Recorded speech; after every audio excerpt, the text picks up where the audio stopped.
안녕하세요, 싹다모아입니다. 오늘은 방영 2회 만에 폐지가 된 논란 속의 드라마 조선구 마사를 알아보겠습니다. 킹덤처럼 기대를 많이 했던 드라마입니다. 퓨전 사극과 좀비물을 합친 장르라 너무 기대했었습니다. 하지만 단 2회 방영 후 폐지가 되었습니다. 뭔가 아쉽습니다. 왜?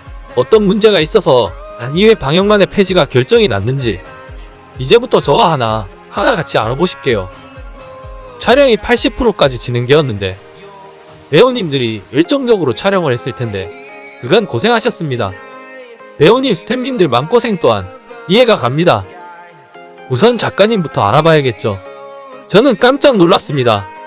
박계옥 작가님이란 것에. 또 찾아보니까 조선족이라는 루머가 있지만 사실이 아니라는 것으로 밝혀졌다 합니다. 문제는 역사 왜곡이라 합니다. 최근에 정말 재미있게 시청한 드라마 철인왕후의 작가님이라고 합니다. 정말 철인왕후로 인해 행복했던 시간이었었는데 철인왕후를 통해 배우 신혜선님을 알게 되었고 연기를 너무 잘하셔서 지금도 응원하고 있는 배우 중에 한 명입니다. 문제는 조선구 마사의 역사 왜곡 논란으로 인해 신혜선님이 찍었던 광고들이 줄줄이 광고 해지를 하고 있다는 말입니다. 안타까운 상황이 벌어지고 있기는 합니다. 언제나 응원합니다. 신혜선 배우님 힘내세요. 다시 본론으로 돌아와 도대체 무엇이 역사를 왜곡한 것인지 한번 알아보실게요. 첫 번째, 중국식 의복. 한 시청자분이 온라인 커뮤니티에 정혜성의 무녀 의상이 중국풍이라고 주장을 했습니다. 무아는 국무당 도무녀입니다. 국무당은 고려시대와 조선시대의 국가와 궁중에 의뢰하는 곳을 담당하던 무당을 뜻한다고 합니다. 긴 머리를 풀어헤치고 흰색 의복을 입고 있는 모습으로 등장하는데 글 작성자는 조선시대 화가 신인복의 글 상검대무, 무녀신무와 과거 드라마 해를 품은 달을 예로 들면서 당시 국무당은 가채를 쓰고 머리를 묶고 있다. 하지만 조선구 마사 무아는 머리를 풀어헤치고 있다라고 설명했습니다. 보시면 중국 드라마 취영롱의 무녀와 너무 흡사한 부분이 많았습니다. 솔직히 1회, 2회에 나온 대다수의 의복들 가운데 정확하게 조선시대의 의복 고층을 맞춘 건 없었습니다.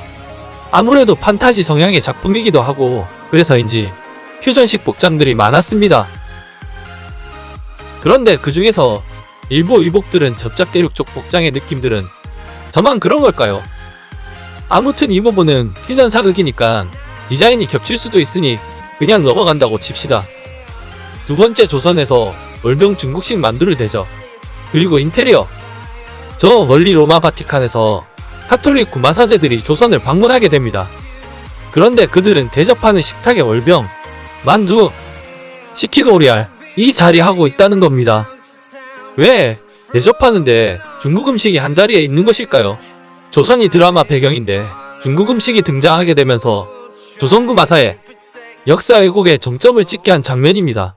자체적으로 조선이 중국의 속국이라고 인정을 하는 장면이 중국 문화, 공정에 앞으로 이용될 것 같습니다.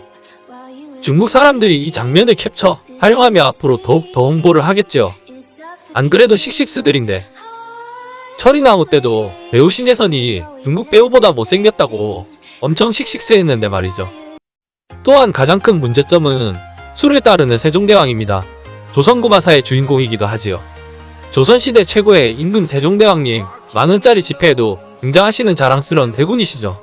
아무리 퓨전 사극이라도 표현이 자유롭다고 하지만 겹상도 아니고 서서 술을 따르고 다 먹을 때까지 5초처럼 서 있는다는 것이 말이 되는가요? 조선의 왕자가 서양 퇴마사보다 지위가 낮다는 것인데 그것도 스스로 서서 따르는 행위를 보면 자신이 낮춰 행동하는 것으로 조선의 관례를 고려하지 않는 행동이라고 합니다. 인테리어 및 음식이 중국식이라는 거. 배우만 한국 사람이고 중국에서 제작한 느낌이 드는 것은 저만 그런 걸까요? 세 번째, 무기. 드라마 초기에 태종이 쓰던 양날검, 중국풍의 검이 맞습니다. 손잡이 모양과 칼날의 화려한 무늬를 보면 그렇다 합니다. 하지만 태종은 고려 무사 시절부터 고려와 중국이 맞닿은 국경에서 전투를 해왔으며 고려시대의 무기 역시 중국풍의 무기가 많으니 그냥 넘어가도록 하겠습니다. 하지만 인테리어 및 음식은 앞선 장면이 의주군방이라 말하며 명나라 국경 부근이라고 한 번 더 언급을 해줍니다. 명나라 근방이니 중국식 기방이 있을 수 있지 않을까요? 분명히 이해할 수 있는 부분입니다.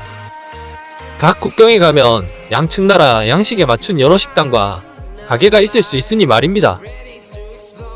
문제는 시기라는 것입니다. 전 세계가 중국의 횡포의 치를 떨고 있는 시기입니다. 중국은 동북공정을 통해 호시탐탐 한반도의 역사를 노리고 있습니다. 이를 대한민국 국민이 모두 알고 있는데 작가라는 분이 이런 흐름을 모를 리 없지 않겠습니까? 중국은 이런 식으로 우리의 역사를 야금야금 먹어가고 있는 것입니다. 세계적 파급력이 있는 한국 콘텐츠에 이런 의도가 보인다면 이건 분명 중국인들의 문화공정에 힘을 실어주는 것입니다. 중국의 동북공정은 항상 이런 식입니다. 저들의 우기기에 왜 힘을 실어주는 연출을 하는지 도무지 이해가 안 갑니다. 한국이라면, 그리고 어느 정도의 영향력이 있는 사람이라면 한국인의 문화를 내세우면 안 될까요?